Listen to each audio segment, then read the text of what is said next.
Namibia, on 16 to 17 October 2025, and was hosted by the Republic of Namibia in collaboration with the African Union, the Southern African Development Community, and the Southern African Development Community.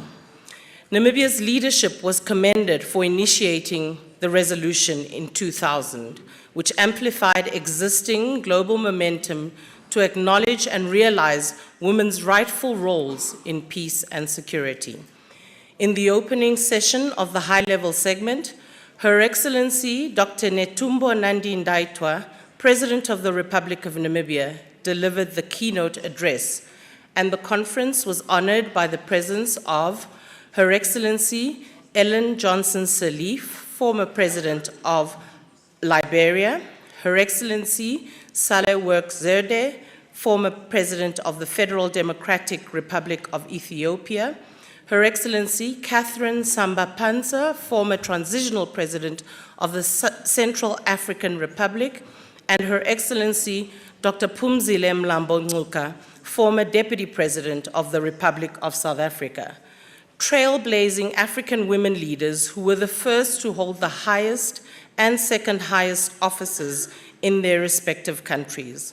The conference acknowledged the legacy of their leadership and their roles in shaping and contributing to the development, adoption, and implementation of Resolution 1325 on women, peace, and security.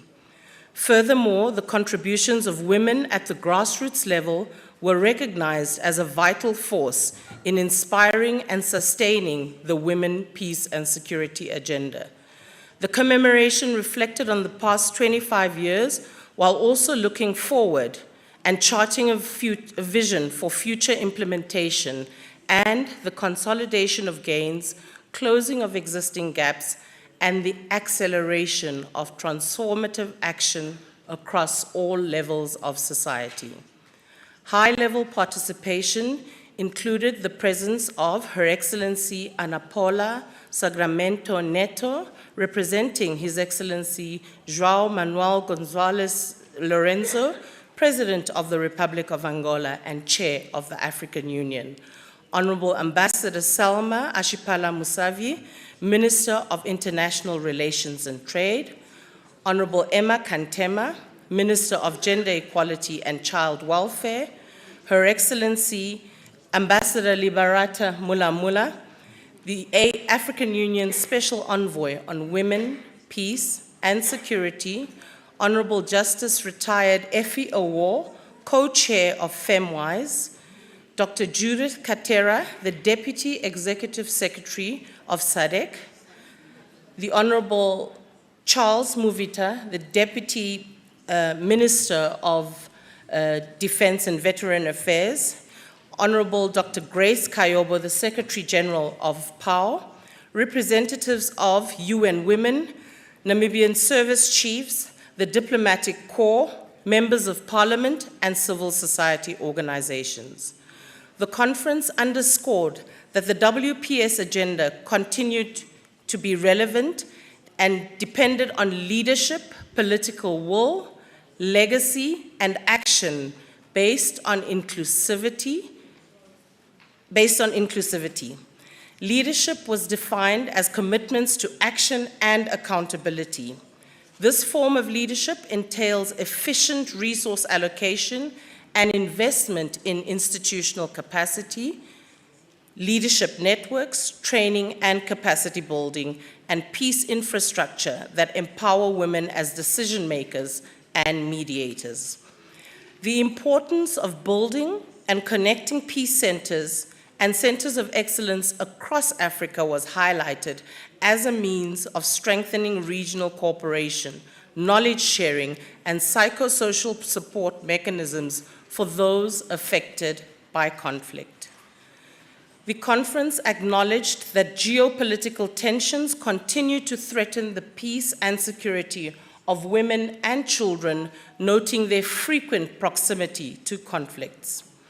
Reflecting on the proliferation of armed conflicts, the conference expressed concern about increased militarization, reflecting both in the steady growth of military budgets as well as the frequent use of military force to settle disputes. This trajectory of accelerated militarization poses a serious threat to humanity's future by diverting critical resources from sustainable development and peace-building initiatives. The conference acknowledged the need to strengthen the strategy of institutionalizing women's quotas to ensure the inclusion of women in decision-making. Participants lamented the current rate of 7% of women's participation in the deployment of peacekeeping missions as inadequate and resolved to expand the scope in accordance with the Swakopmund process, which targets 30% women's participation in AU-led and mediated peace processes. Participants reflected on the journey from securing women's presence in peace processes to achieving their influence and impact. While acknowledging the tangible progress achieved over the past 2 decades, it was observed that barriers persist, particularly the underrepresentation of women in high-level negotiations, limited funding for women's organizations, and endurance of exclusionary norms within security institutions. The discussions highlighted the need to ensure that women's participation in peace processes is not symbolic, but substantive, shaping outcomes and transforming structures. Participants further emphasized the importance of professionalizing and institutionalizing women's roles in mediation and peace building, and ensuring that all peace processes are gender responsive, inclusive, and reflective of community realities. Whilst it was acknowledged that women need presence and influence in formal peace processes, it was also acknowledged that women in informal peace processes must be supported. In this regard, it was noted that women's influence is only as strong as the systems linking grassroots levels to decision-making tables. Participants stressed that amplifying women's voices remains an essential strategy for shifting narratives, influencing policy, and preserving the history of women's contributions to peace. Storytelling and documentation were recognized as tools of empowerment and intergenerational continuity, ensuring that women's experiences and leadership remain central to Africa's peace and security discourse. The collection of personal narratives illustrated that peace is not an abstract concept, but a daily act of courage and survival grounded in the lived realities of women in conflict and post-conflict settings. Across all deliberations, a recurring message was the need to bridge the gap between political commitment and community impact.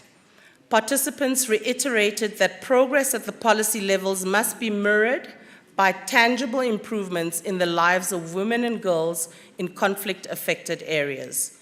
The discussions underscored the importance of coherence between national, regional, and local implementation efforts, coupled with stronger accountability mechanisms and adequate resourcing. The theme of intergenerational leadership also emerged as a defining thread, with participants calling for deliberate efforts to ensure that knowledge, mentorship, and leadership are passed on to younger generations of women and men committed to peace and security. This was noted as essential for ensuring the continuation of the WPS agenda beyond the 25-year milestone. A strong call was also made for the inclusivity of young people to be institutionalized and entrenched into our systems. Reflecting on the importance of intergenerational dialogues, the conference acknowledged the relevance of co-leadership, noting that young people make up the majority of Africa's population and are among those affected most by war. The engagement of young people as agents and leaders of peace was affirmed as essential to the WPS agenda. The conference emphasized the importance of harmony and synergy between generations as foundations for both continuity and transformation within the WPS agenda. Participants underscored that sustaining the legacy of Resolution 1325 requires intentional structures that bridge experience, strategic foresight, and historical perspectives, innovation, adaptability, new political language, and technological expertise. To this end, it was further proposed that national action plans on women, peace, and security and continental WPS frameworks should institutionalize intergenerational leadership as a measurable component of implementation, ensuring that future WPS implementation frameworks have continuity built into them. Participants reflected on women's participation in security institutions and reflected on Africa's progress in advancing reforms which are gender responsive and include women, noting that persistent challenges that continue to limit women's full and meaningful implementation. Participants acknowledged that while representation has grown across police and defense structures, gaps remain in resourcing, mentorship, and institutional culture. It was noted that gender equality within security institutions must extend beyond numerical representation to the transformation of systems, practices, and perceptions that continue to define leadership through a masculine lens. True progress requires both presence and influence, ensuring that women not only occupy leadership spaces, but also shape decision-making and operational priorities. Emphasis was placed on the fact that women's participation in security sectors has demonstrably strengthened operational effectiveness and inclusivity. From peacekeeping to command structures, women have brought perspectives that enhance community engagement, conflict prevention, and post-conflict recovery. However, participants observed that many institutions remain under-resourced to sustain gender mainstreaming efforts, and that mentorship and training must be institutionalized rather than taking place on an ad hoc basis. It was further stressed that training must lead to appointments and promotions on the basis of merit, ensuring that women's capacity building efforts translate into real opportunities for advancement and leadership. The conference also underscored the need to engage girls and young women early, building awareness and aspiration at the community level and at school levels to ensure a strong pipeline of future female peacekeepers and security leaders. The conference reaffirmed the need to close implementation gaps, address weak governance, and transcend cultural barriers as deliberate strategies to transform Africa's peace and security architecture through both structural and cultural reforms. It was proposed that gender equality within security institutions be embedded as a measurable standard of performance, supported by gender-responsive budgets, inclusive recruitment policies, and leadership accountability mechanisms. Looking to the future, the conference affirmed that the next 25 years must be defined by the transition from representation to authority, and from participation to transformation, empowering women to lead with confidence, competence, and credibility as partners in sustaining peace and security across the continent. The conference concluded with the adoption of the Windhoek Plus 25 Declaration, commemorating the silver anniversary of the United Nations Resolution 1325. I thank you.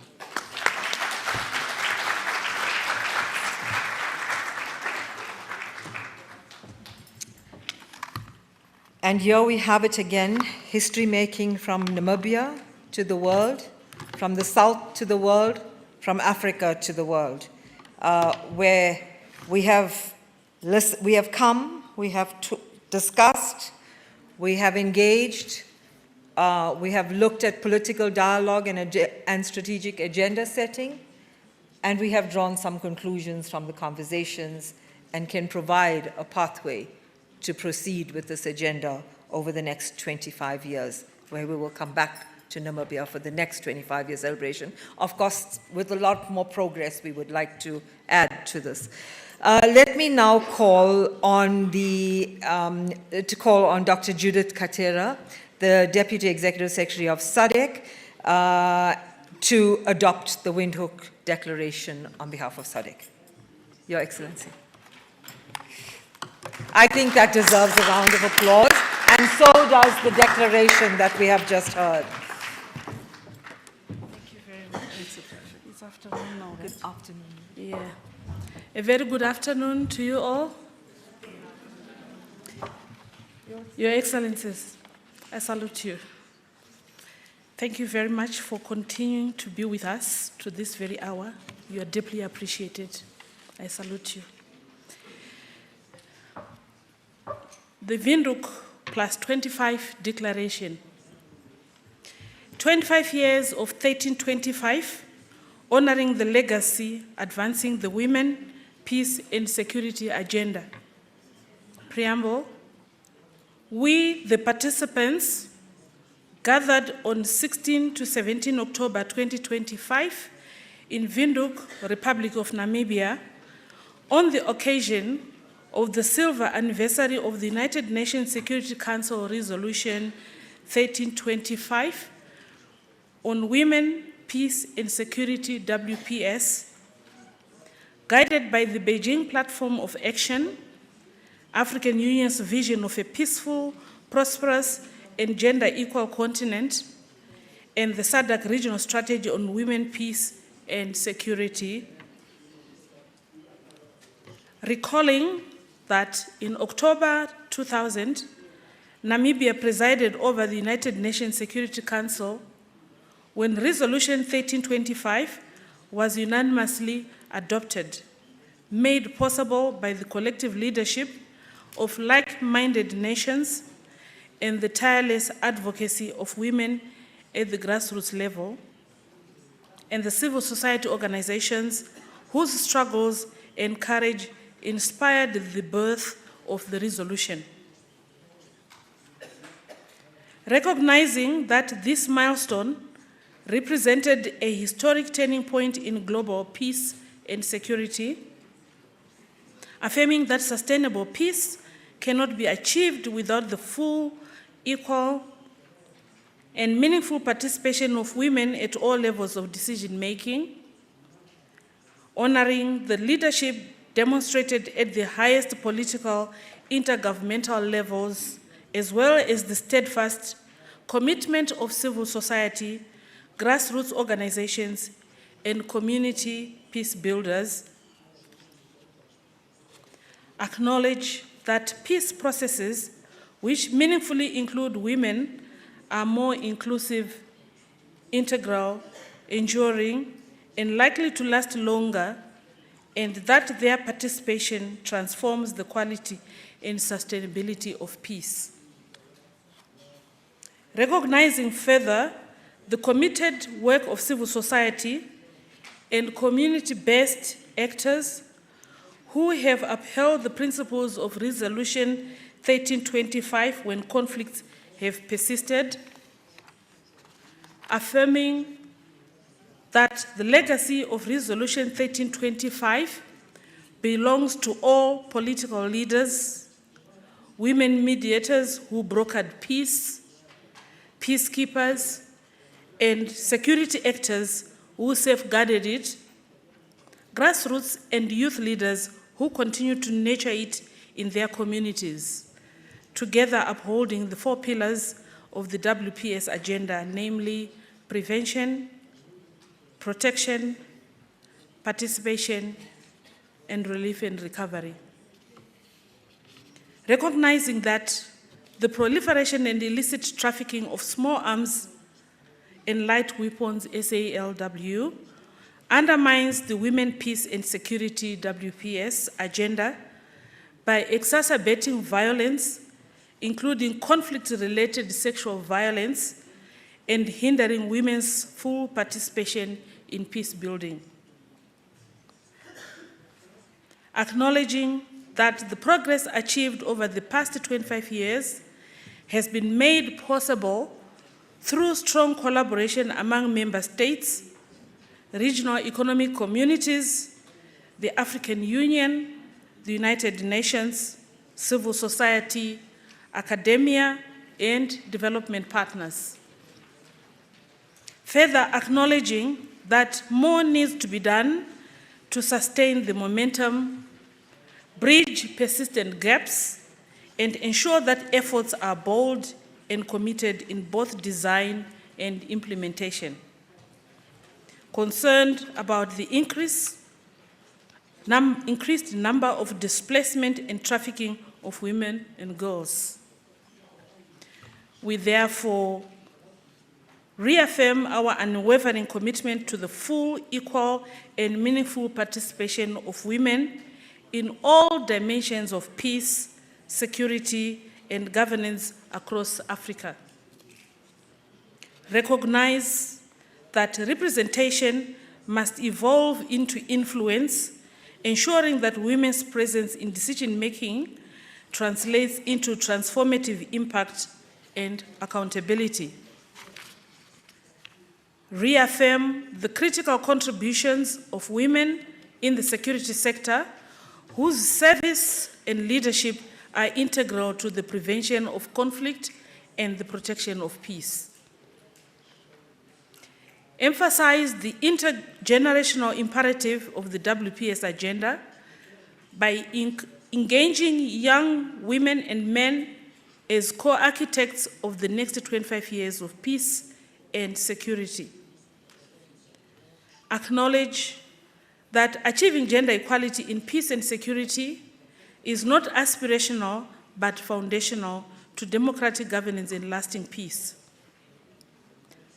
Recognize the importance of regional strategies and national action plans, NAPs, as key instruments for implementing, monitoring, reviewing, and sustaining progress under the WPS agenda.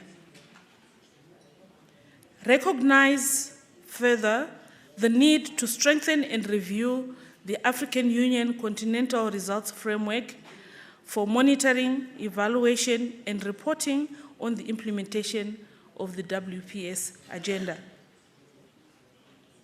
Affirm the necessity of regional, continental, and international cooperation, solidarity, and shared learning to accelerate implementation and accountability. Reaffirm that strengthening partnerships remain essential to advancing the women, peace, and security agenda. Recall that our collective progress depends on the alignment of political will, institutional reform, and societal transformation are rooted in Africa's values of unity, resilience, and inclusion. Reaffirm Africa's common position on the reform of the United Nations Council and recognizing that Africa should be treated as a special case. Building on the lessons of the past 25 years and inspired by the spirit of Windhoek, we commit to institutionalize women's leadership in conflict prevention, peacemaking, peace building, and governance at all levels. Commit to increase training opportunities in mediation, negotiation, and peace process facilitation, ensuring that international, regional, and continental frameworks are realized through skilled and empowered practitioners. Ensure equal representation and gender balance in the appointment to leadership and peacekeeping missions. Address gender-based violence in conflict situations and fragile settings as a central peace and security priority by upholding the human rights of women and girls in times of war and peace. Promote survivor-centered approaches, smooth reintegration, and ensure access to justice and psychosocial support. Integrate gender perspectives in early warning, conflict prevention, climate security, and post-conflict recovery mechanisms. Support women-led peace initiatives and community mediation networks as part of national and regional peace architectures.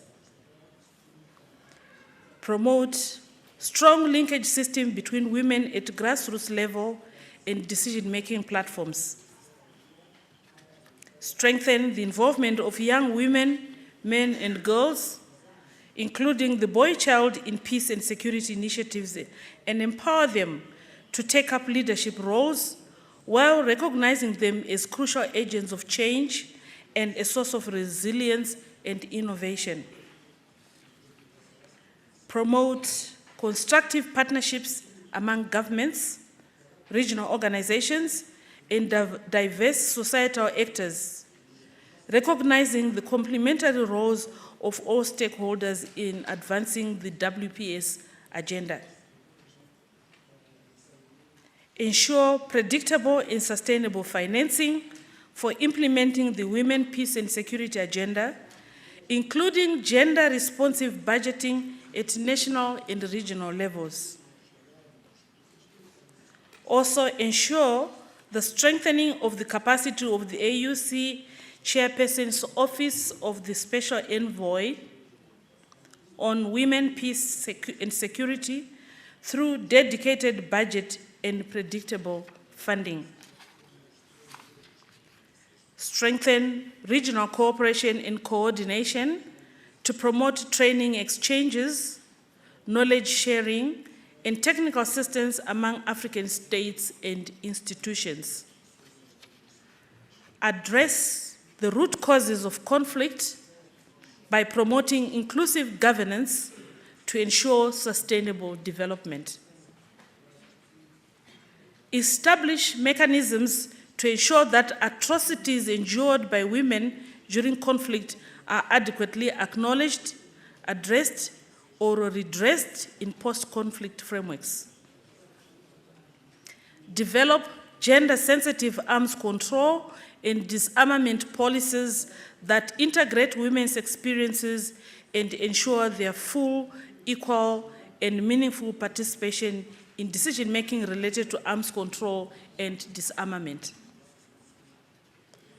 Promote academia, research, and monitoring of the progress and gaps in the WPS agenda in order to promote informed decisions.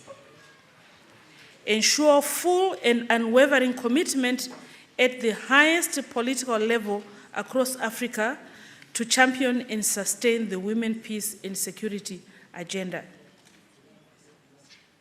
Further, ensure that accountability remains at the core of the Women, Peace and Security agenda.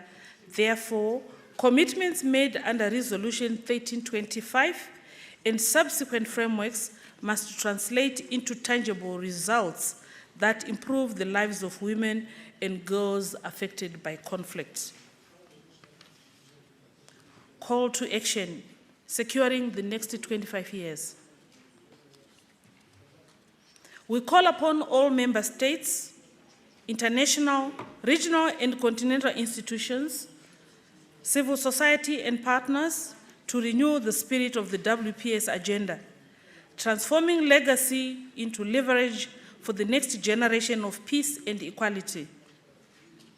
We therefore call for the empowerment of young women and men, which will ensure intergenerational collaboration for a workable and sustainable world peace.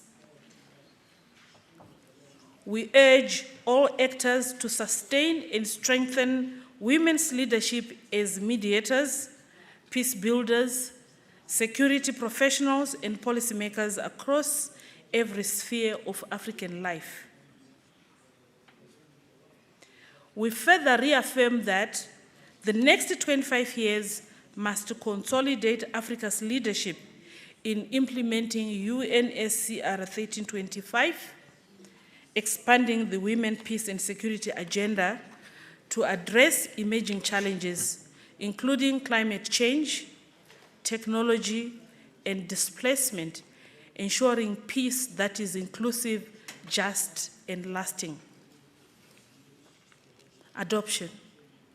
Adopted in Windhoek, Republic of Namibia, on this 17th day of October 2025, on the occasion of the silver anniversary of United Nations Security Council Resolution 1325 on women, peace, and security. I submit.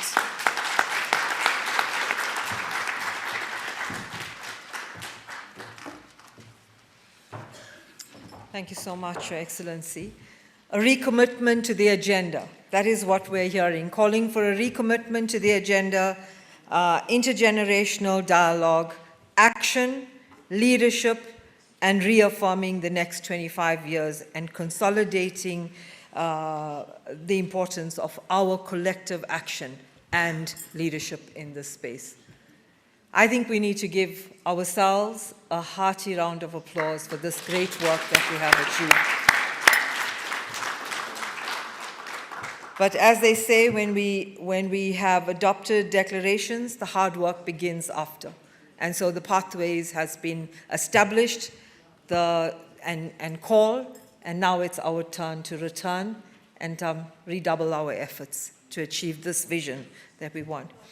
I'm going to now call on some closing remarks, and I am going to start with our excellencies and ask for, from where you are seated, oh, you have mandated, you have organized, oh, you want, okay, all right. Okay, yes, okay. So, President Ellen Johnson Sirleaf, would you like to come up here, Excellency? You're going to sit there. Okay. Yeah. Oh, there's no other mic here. Yeah.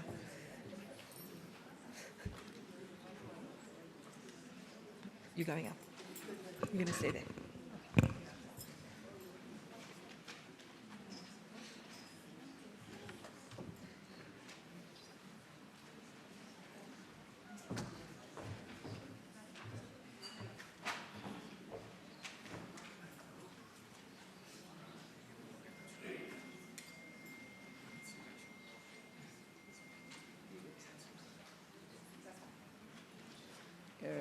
Excellencies, participants, let me first of all thank the government and people of Namibia for hosting this event, for giving to all of us the courtesy that have enabled us to be here, and to the people of Namibia to say how pleased we are that their processes of democratization has resulted in what we all see, Namibia now becoming the highest level of women promotion in our all democratic societies. And to pass this, and to make sure that these special thanks and commemoration goes to Her Excellency, the President. I'd like to commend all of the institutionals, the regional, national institutions that have collaborated in the promotion and protection of women, that have for all these years been able to put together the programs of action, monitored the progress, and in major meetings like this one, put forth the action plan to enable us to achieve that which is called for in Africa 2063. In this regard, let me propose that as we go forward, trying to bring the next 25 years into actual progress, actual results, that we must now, in our action plan, move from aspirational to action by calling for the completion and the implementation and the legalization of all national plans to enable us to truly now move to the place where we have specific goals, specific actions, so that we don't have to come 25 years later and go again through all the sessions that we've seen for the 25 years. To all of you, congratulations on what you have done. Thank you for being a part of this.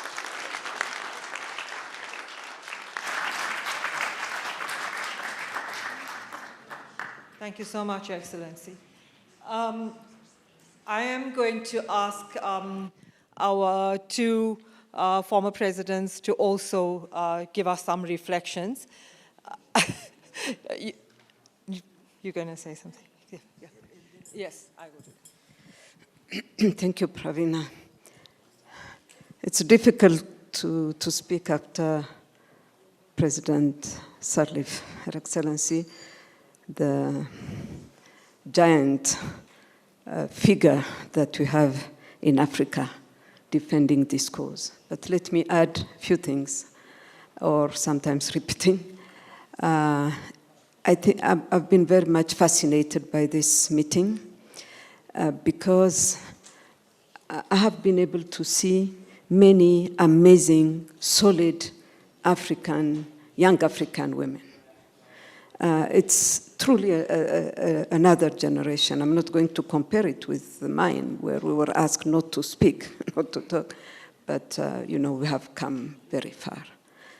Some have gone through very traumatic experiences, and I know whom I'm talking about. I hope you have been able to network among yourselves, but that's very important to have this strong bondage between you. But I would like to emphasize on a few issues. I think, just repeating what has been said in this room, that integrity, values, seriousness are cornerstone to what we should be doing. We have seen many of our sisters having problems because of integrity and so on. We have to be extremely careful. We have to focus all the time on substance over what can be a show or a spectacle. Substance is very important. At the end of the day, what is it that we are going to take away from this meeting? Training, membership, mentorship has been mentioned. Please, when you go back home, you have to make it a point that we mentor the young girl who is behind us. That's extremely important. I'm trying to have a national program in Ethiopia on mentorship. It's very important. And on training, curriculum has to be changed now. We train, WPS has to be in the agenda,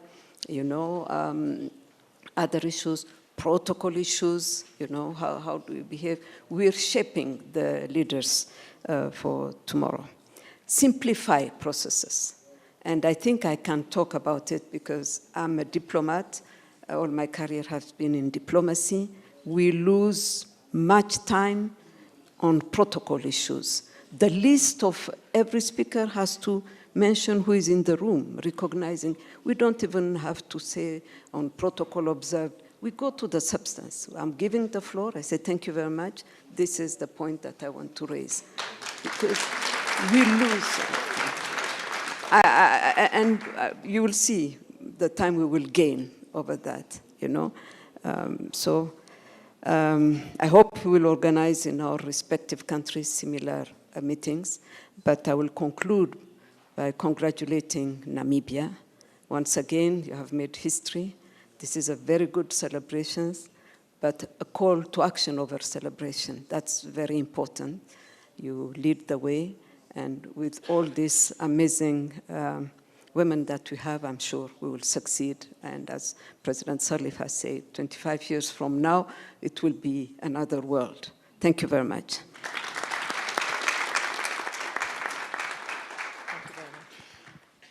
Madam Samba Panza, I know you are shaking and telling me no, but we want to hear a few words.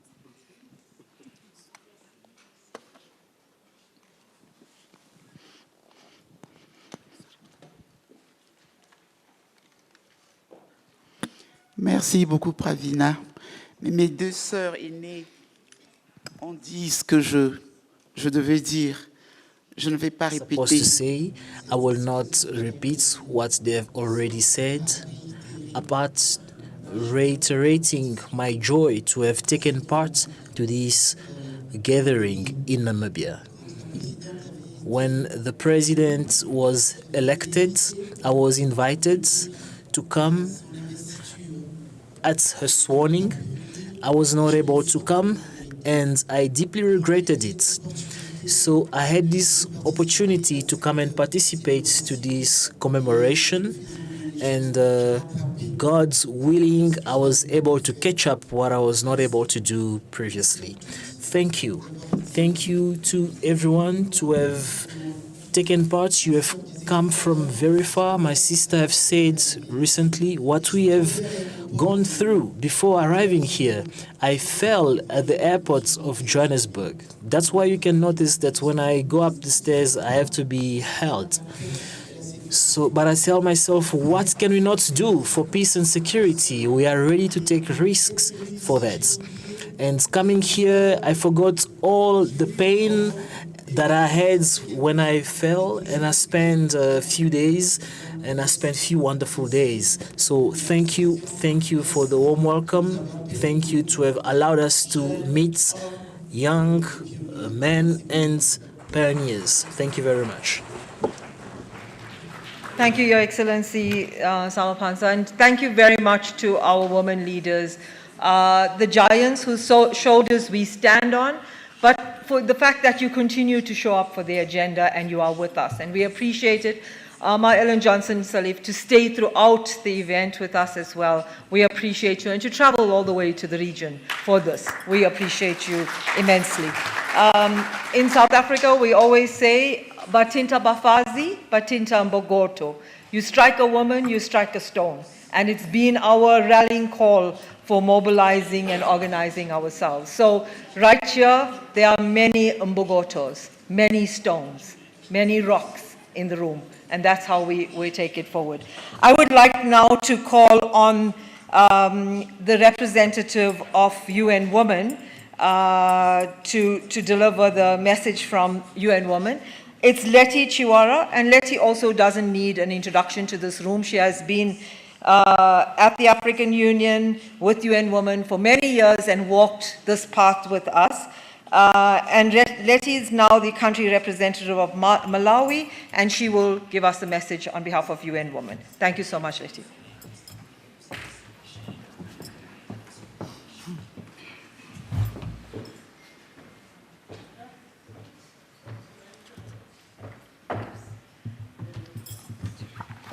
Thank you, Pravina. Excellencies, distinguished guests, women peace builders, leaders, and all of us. I think we are all excellencies today. I like what you said. We waste time in reading a whole full or 2 pages of excellencies. But you know what? We are all excellencies today. Thank you. It is a great honor and pleasure for me to deliver the closing remarks on behalf of UN Women. At this very historic commemoration of the 25th anniversary of UN Security Council Resolution 1325, right here in Windhoek, Namibia, where it all began. Allow me to start on behalf of UN Women to recognize and sincerely appreciate the leadership of Her Excellency, Dr. Netumbo Nandi-Ndaitwah, the President of the Republic of Namibia, for walking the talk on women's leadership. We also appreciate, as has been said before, the government of Namibia and all the people of Namibia for the warm welcome and hospitality they have shown to all of us. Thank you very much. As UN Women, we also want to congratulate Namibia for establishing the International Women Peace Center, which we believe will be a center of excellence for the women peace and security agenda, not only for Namibia, not only for Africa, but for the world at large. Congratulations, and we stand ready to walk the talk on you as you move forward on that journey. 25 years ago, Namibia, and indeed Africa, reshaped the global peace and security landscape.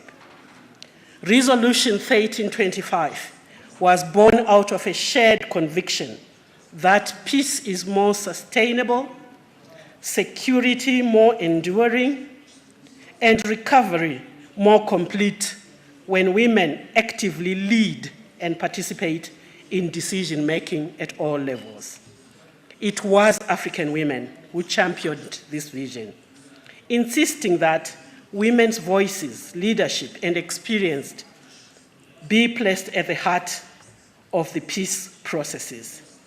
Their advocacy was grounded in a former UNIFEM commissioned study, which was called Women, War, and Peace. Your Excellency Ellen Johnson Sirleaf, you will recall, you actually led that study for us during our UNIFEM times. It was that study that provided the evidence base, but also the moral impetus for the adoption of Resolution 1325. Today, as we gather here under the theme, Honoring the Legacy, Advancing the Agenda, we are reminded that this anniversary is not only a moment of reflection, but a celebration and also a call to action. Thank you very much, my sister, for that communique that you just shared, which was very bold and prescriptive of what we need to do as we leave this room. The record of the last quarter century tells a mixed story. Remarkable progress, but also persistent gaps and challenges. Fragility, conflict, and violence remain a key barrier to development and prosperity on our mother Africa. Across the world, 676 million women and girls still live within 50 kilometers of deadly conflicts.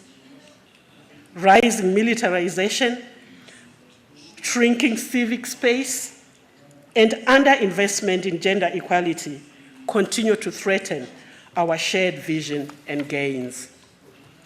As we have heard repeatedly throughout the last 2 days, the situation in Africa remains deeply concerning. The number of active conflicts has doubled in just 2 years, rising from 15 in 2023 to 28 in 2025. Today, an estimated 139.2 million people require humanitarian assistance due to the combined impact of conflict and climate change. The crisis in Sudan alone accounts for 22% of this total, followed closely by Burkina Faso and Niger. At the same time, conflict-related sexual violence remains widespread across sub-Saharan Africa, compounding the suffering of women and girls and undermining prospects for peace and recovery. Yet Africa stands tall. This continent remains the heartbeat of the Women, Peace and Security agenda. It was the women of Africa, many at the forefront of liberation movements, who championed this vision, drawing from their lived experiences in struggles for freedom, struggles for justice, and struggles for equality. Today, their legacy endures.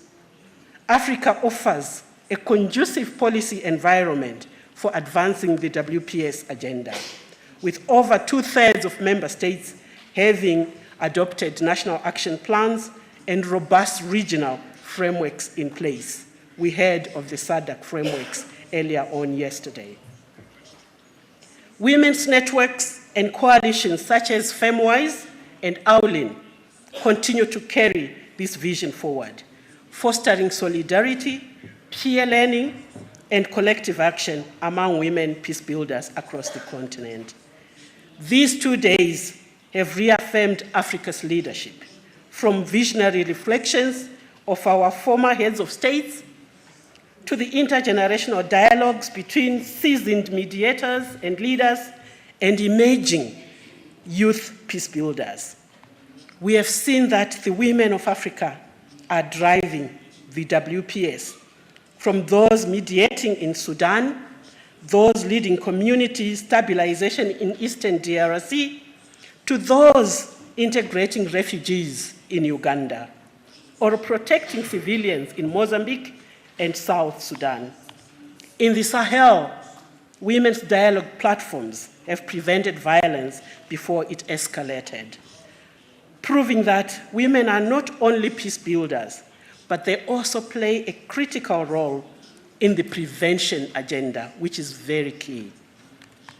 Their work embodies the very spirit of 1325. As we look to the next 25 years, we have heard the clarion call for what needs to be done from our communique, which is very, very solid. Excellent work done, and I won't repeat what the communique has said. We all heard it. But as we look to the next 25 years, let us commit to advancing a truly African vision for women, peace, and security, one that is homegrown, one that is inclusive, transformative, and accountable.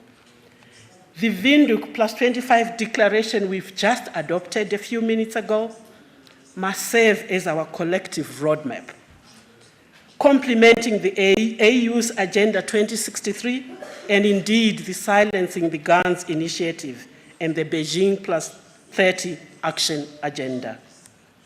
Our executive director, Dr. Sima Bahous, in her capacity as the UN Women Executive Director and in our capacity as the lead of the Women, Peace and Security agenda in the UN system, reminded the world at the Security Council last week of the following, and I quote, "Those who oppose equality do not own the future. We do." And she made it clear, I quote again, "There is no alternative but to change the course." Close of quote. And that change begins here in Africa, and we have shown it. We have demonstrated it by what we've just done the last 2 days. Women and girls are not asking for permission to lead. They are leading already. What they ask of us is partnership, protection, and investment. UN Women remain steadfast in standing with the African Union, with the regional economic commissions, the regional mechanisms, member states, and women's rights organizations to ensure that the promise made 25 years ago becomes a lived reality for everyone, every woman and every girl on this continent. Next week, many of you here will converge in New York to take part in the Women, Peace and Security Week.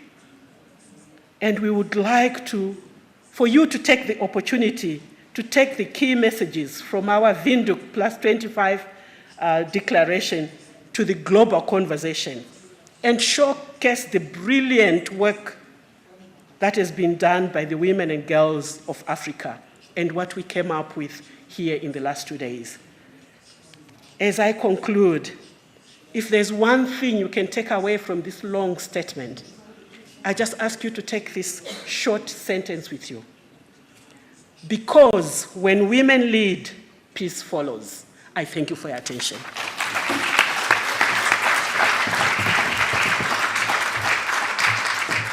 Thank you so much. Thank you very much, Letty. Homegrown declaration on the African soil and a collective roadmap.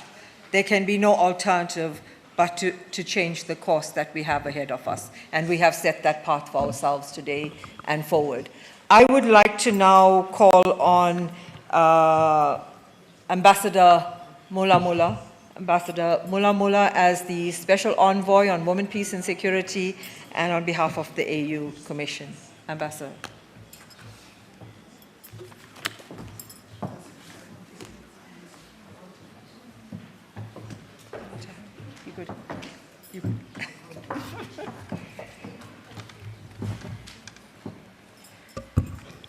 Hello. Good afternoon. Mwalalapo.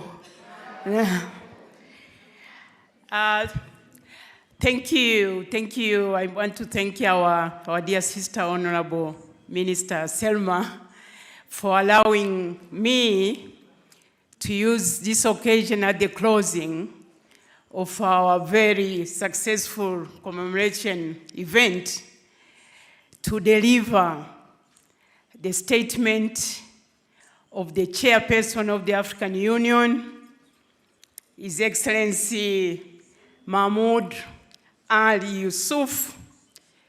He really wanted to be here in person, but because of other engagements and commitments, he could not make it. But he has asked me that before you leave Windhoek, this meeting has to hear my message. So allow me, of course, I'm reading it.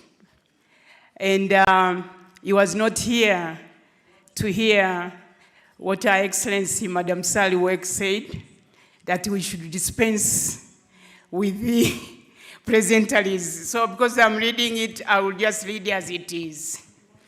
I don't want to be fired, I'm enjoying the job. Excellencies, distinguished former heads of state, honorable ministers present, representatives of regional and international organizations, women peace builders, women in uniform, leaders of civil society organizations and youth, distinguished guests, ladies and gentlemen.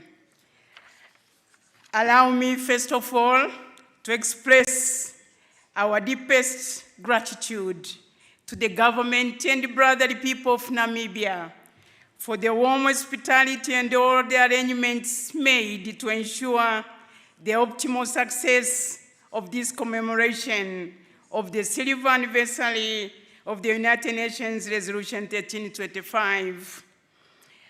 Our presence here in Windhoek inevitably evokes the memory of the historic stature of the late His Excellency Dr. Sam Nujoma, the founding president of the Republic of Namibia.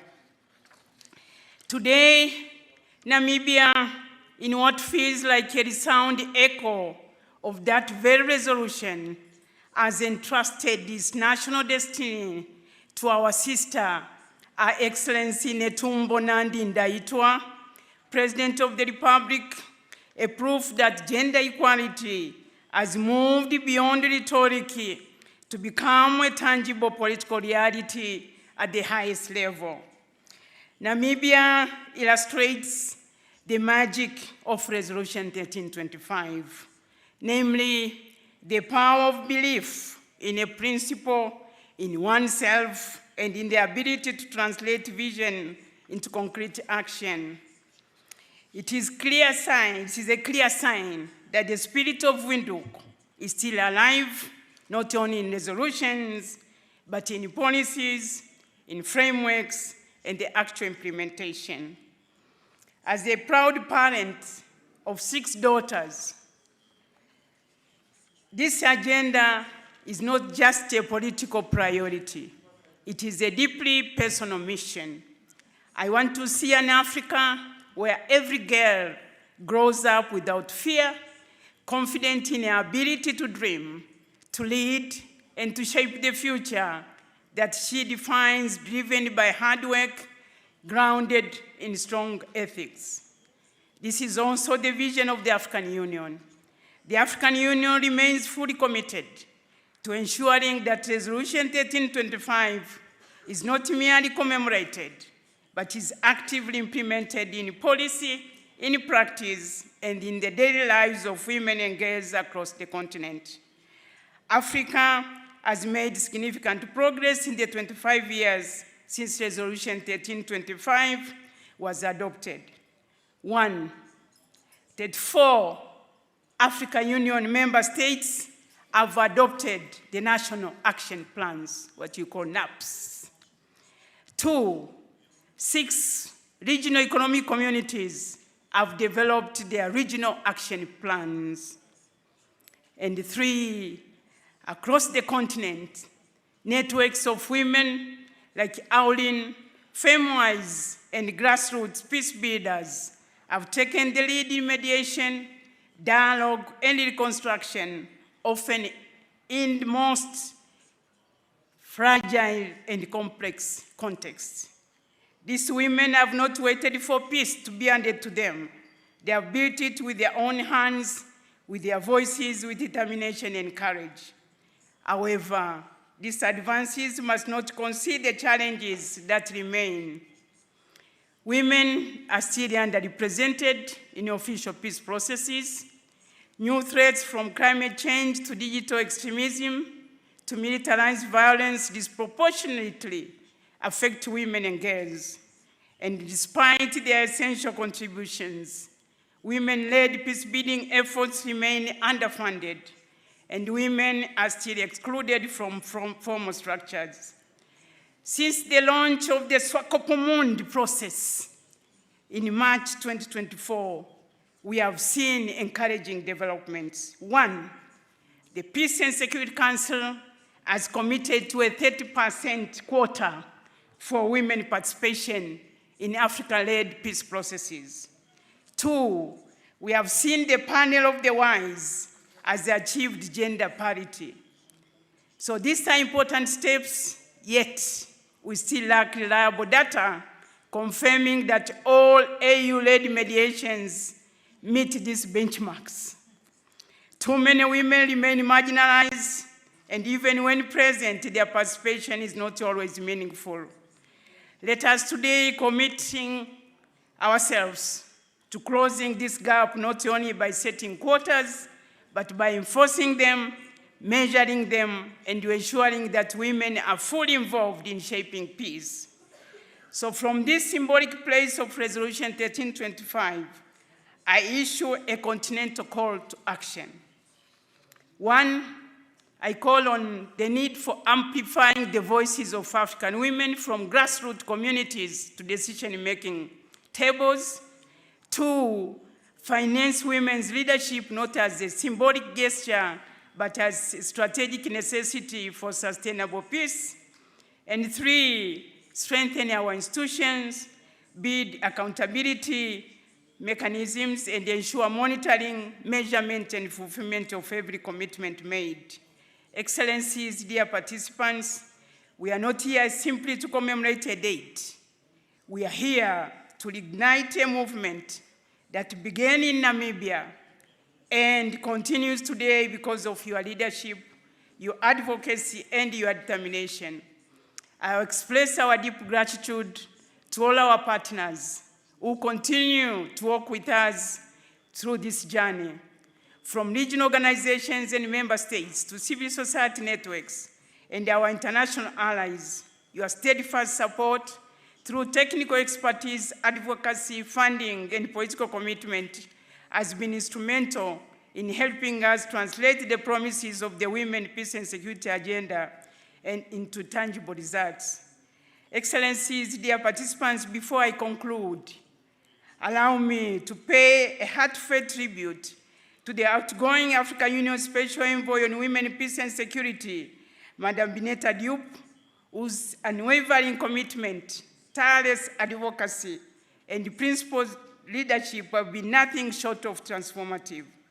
Through her vision and determination, she not only championed the voices of African women across the continent, but also laid the foundation for the institutionalization of the Office of the Special Envoy, ensuring that women's inclusion in peace and security processes is no longer a question of aspiration, but one of accountability and structure. Our legacy is one of courage, clarity, and conviction. At the same time, we are proud to welcome the newly appointed envoy. My name, in my name, I'm just leading the chairperson, Ambassador Liberata Mulamula, a leader who emerges from within the WPS ecosystem, someone who knows the terrain, understands the struggles, and carries the wisdom and resilience of grassroots women, mediators, and policymakers alike. She brings not only experience, but deep empathy, credibility, and a powerful sense of purpose. We have no doubt that she will build upon the gains already made, amplifying the voices that remain unheard and drive this agenda forward with renewed energy and transformative. This is Chairman's word. I didn't add any word, not even a comma. So finally, allow me to end on a sober note. On behalf of the entire African Union family, we extend our deepest condolences to the President and people of the Republic of Kenya, to the Odinga family, and to all across the continent who were inspired by the life and leadership of the Right Honorable Raila Amolo Odinga. He was a statesman of continental stature, a tireless advocate for democracy. His legacy will live on in the hearts of millions of Africans. May his soul rest in eternal peace. And I don't know if, Excellency, you allow, maybe we observe a minute of silence on this note.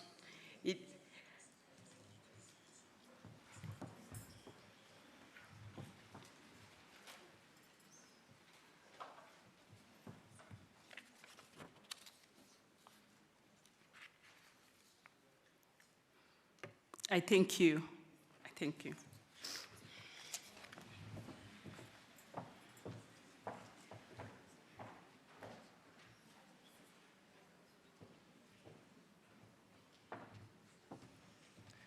Thank you very much, Your Excellency Ambassador Liberata Mulamula, for delivering the statement of the chairperson of the African Union Commission. Your Excellencies, ladies and gentlemen, we are drawing closer to the conclusion of our program this afternoon. Please allow me to humbly request the presence on the stage of the Honorable Dr. Charles Movita, Deputy Minister of Defense and Veteran Affairs, who will deliver the closing remarks on behalf of the Government of Namibia. The Honorable Minister, please. Deputy.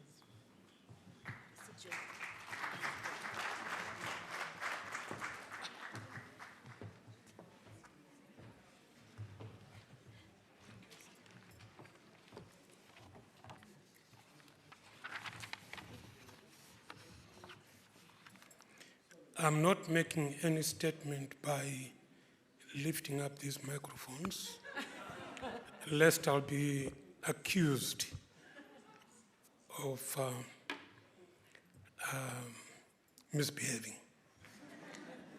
Your Excellencies, distinguished guests,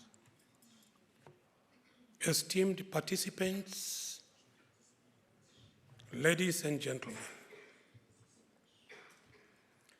As we draw this momentous commemoration to a close, I'm deeply honored to stand before you, not only as Deputy Minister of Defense and Veteran Affairs, but as a proud custodian of the legacy that began 25 years ago when the United Nations Security Council adopted Resolution 1325 under Namibia's presidency. This silver anniversary has been a profound moment of reflection and reaffirmation. It has reminded us that Namibia's leadership in the adoption of Resolution 1325 was not an act of chance, but of conviction, a conviction that sustainable peace and security are impossible without the full, equal, and meaningful participation of women. Over the past 25 years, Namibia has made remarkable strides in translating the vision of Resolution 1325 into concrete action, particularly in the defense and security sector. Our National Defense Force has progressively integrated gender perspectives into its politics, training, and operational structures, ensuring that women serve not only as beneficiaries of peace, but as active architects of it. Today, women occupy senior positions within the military and security apparatus, demonstrating competence and leadership in areas once deemed exclusively for men. Namibia has also mainstreamed the women, peace, and security agenda into the national defense policy and training curricula, reinforcing our belief that gender inclusivity enhances operational effectiveness in regional and international peacekeeping missions and continues to showcase Namibian women's professionalism, resilience, and commitment to the ideals of peace and stability. Through the Ministry of Defense and Veteran Affairs, and in collaboration with national institutions and civil society, we have advanced capacity building programs, mentorship initiatives, and awareness campaigns that empower both men and women to contribute to peace building and post-conflict recovery. These initiatives affirm that gender equality is not a peripheral issue, but a strategic security imperative. As we reflect on the journey of Resolution 1325, we recognize that Namibia's efforts are part of a larger continental movement. Globally, 107 countries and across Africa 37 countries have developed national action plans, and countless women, peace builders, continue to make their mark on conflict resolution and peace processes. This collective progress demonstrates Africa's commitment to transforming the women, peace, and security agenda from aspiration into tangible reality. Yet, as the discussions over the past 2 days have clearly shown, the work is far from over, because my ancestors just whispered to me from the United Republic of Tanzania that I cannot leave this stage without saying, speed kills. Slowly but surely we will get there. In other words, it means pole pole ndio mwendo, harak harak haina baraka.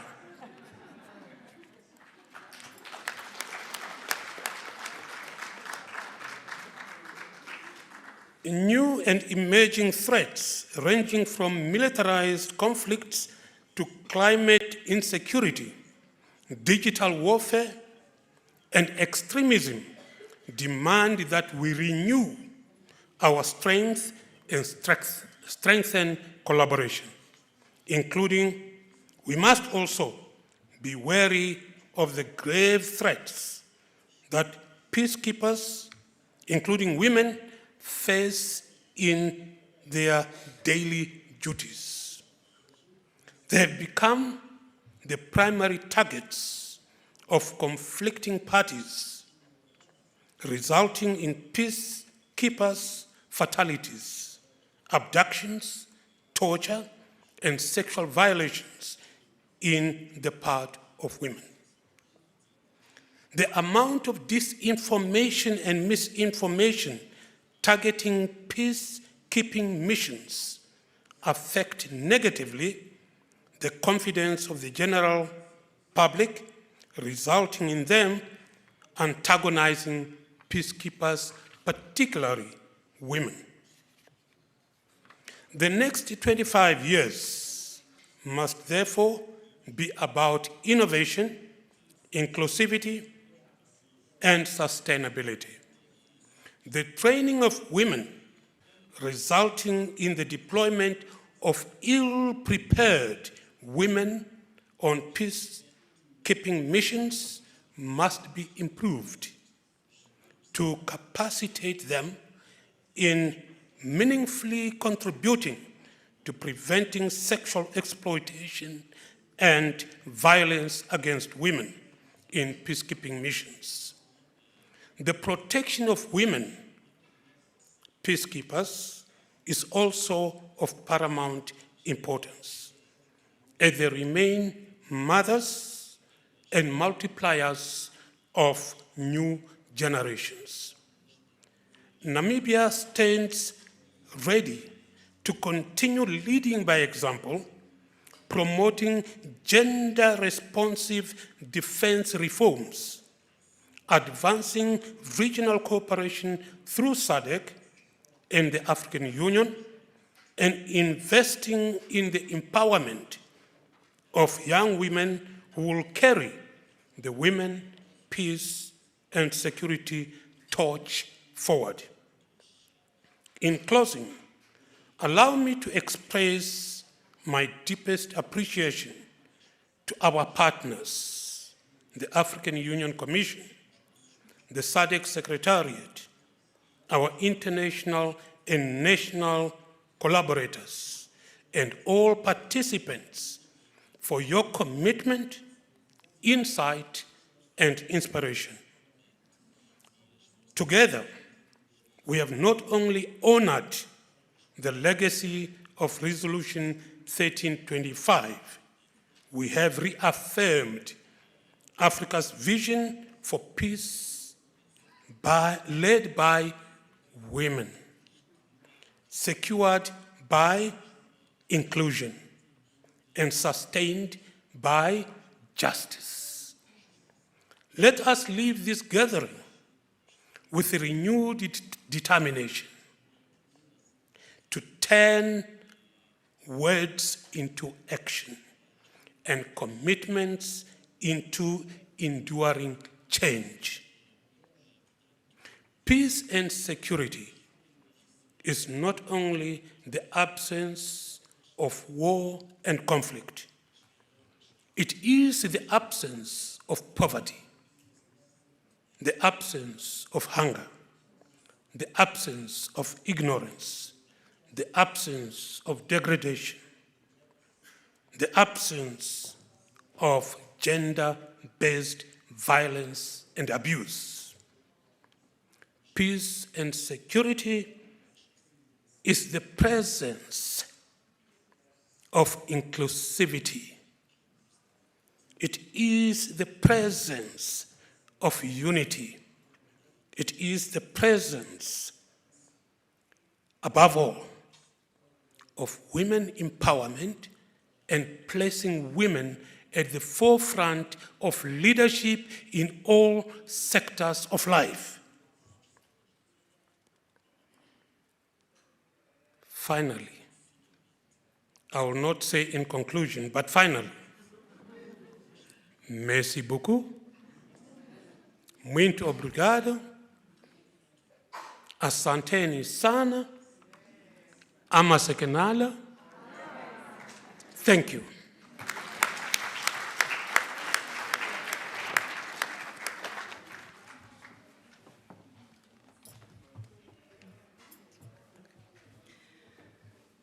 Thank you, Honorable Muvita, for those powerful remarks. Ladies and gentlemen, we have been reminded that gender equality is not a peripheral issue, but a strategic security priority. I won't go into further detail. I thought that was very, very powerful. Excellencies, this brings us to the close of our program. I'd like to ask for the NDF band, the Namibian Defence Force band, to lead us in the African Union and Namibian national anthems, please. May we please all rise.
Not far away, the smell of tradition fills the air.